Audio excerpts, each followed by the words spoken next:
Hey guys, my name's John from Aspire. Hey, it's me Long, Aspire as well. And today we're going to be having a chat about HIIT training. Okay, that's interesting. So, HIIT. So, Long, what is HIIT training? What do you understand by HIIT training? Okay, like easiest way, like it stands for like high intensity interval training. Okay, it should be something about you work with your total body to do something like a running. You try to run to be the same pace, right? Like think about like 10 kilometers per hour or maybe 12, about maybe a minute, and then you try to like jogging after that.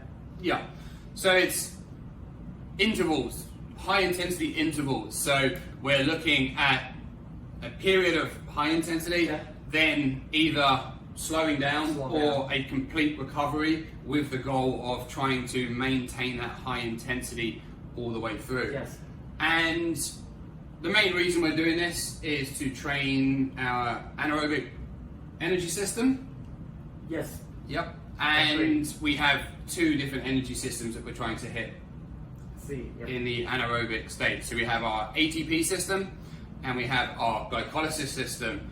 And we can train both of those doing HIIT training, but we need to vary how we do this. Alright.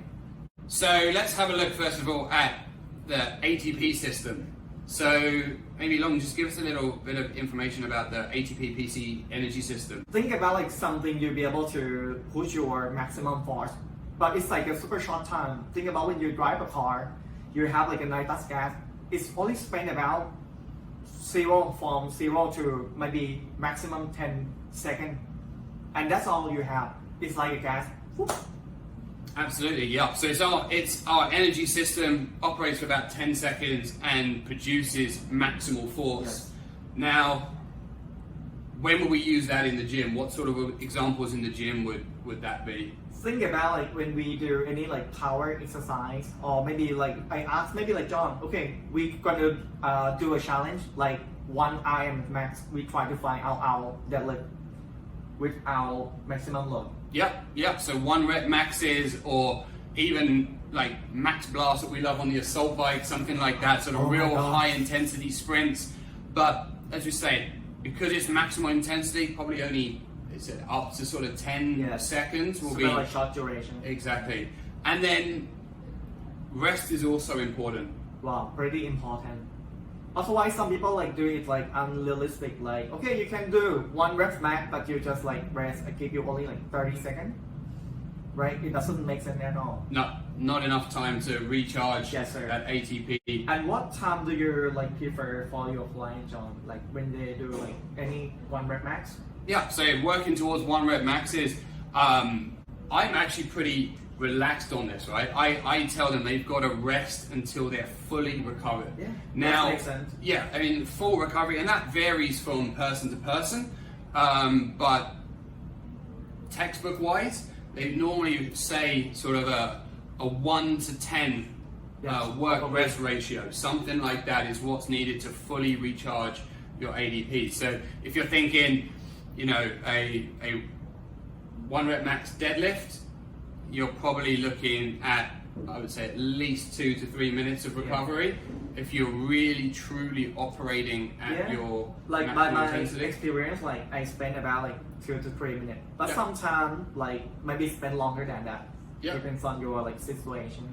But the key is there is the intensity. You know, if you're trying to do multiple 100-meter sprints, for example, say you're trying to do 8 100-meter sprints. For most of us, that's probably going to be in that sort of 10 to 15 second window, depending on what sort of an athlete we are.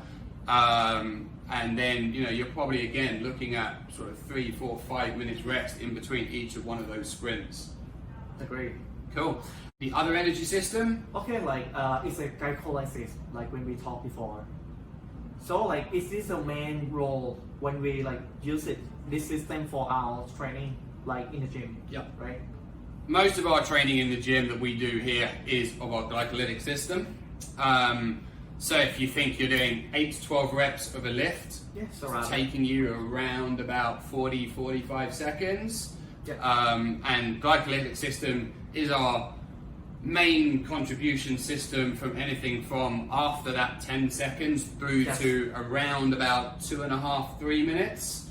But of its pure power output, we're probably looking for around about a minute and a half maximum, I'd say. So when we're doing interval training and you're doing sort of 30 seconds work or 45 seconds work, again, the rest becomes important. Yeah, like for when we do like our HIIT, like high intensity resistance training, right? When we ask the client to do, okay, example like push plates. Yep. Okay, like what we do before, John, like the CrossFit style, right? Yep. We ask the client to do like EMOM. Yep. So EMOM is a great example of high intensity interval training, or HIIT, if we're doing it with heavy lifting. And it's something that I really like. It helps to, you're working for about 30 seconds, resting for 30-ish, maybe even on a 1:2, 1:3 ratio, depending on... Yeah, I like that ratio, about like 1/3. Yeah, okay. Depending on the absolute intensity, the weights that you're using. But typically when you're training that glycolysis system, you're probably at about 80 to 90% max effort. Under 1 rep max. Yeah, so about 80 to 90%, and just trying to sustain that by using that 1:2, 1:3 work-rest ratio.